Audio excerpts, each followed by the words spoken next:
extremely agile at both high and low speeds, making it easy to operate in any tactical situation, including the combat delivery capability of paratroopers and heavy equipment air drive.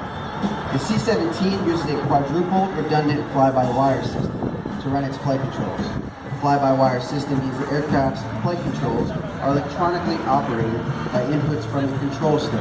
There is no yoke in that big aircraft. There are 4 separate flight control computers, each of which manage the entire system by itself.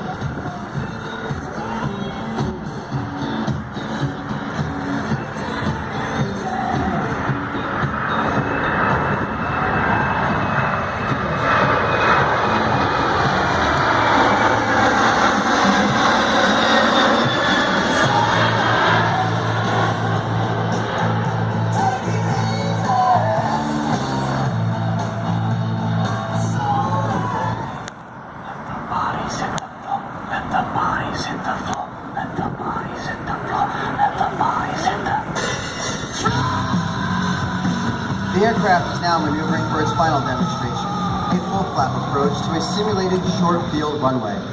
This short field capability allows the C-17 Globemaster 3 to land at over 6,000 more airfields worldwide than currently any other aircraft, commercial or military.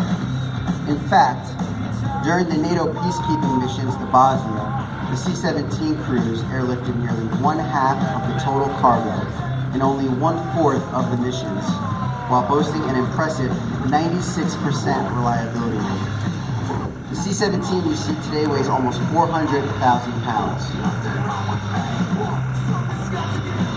In the final turn approaching the runway, the crew will simulate the arrival to an airfield where hostile forces nearby. This approach tactic can also be used from very high altitude to avoid enemy fire. C-17 made its inaugural flight in September of 1991.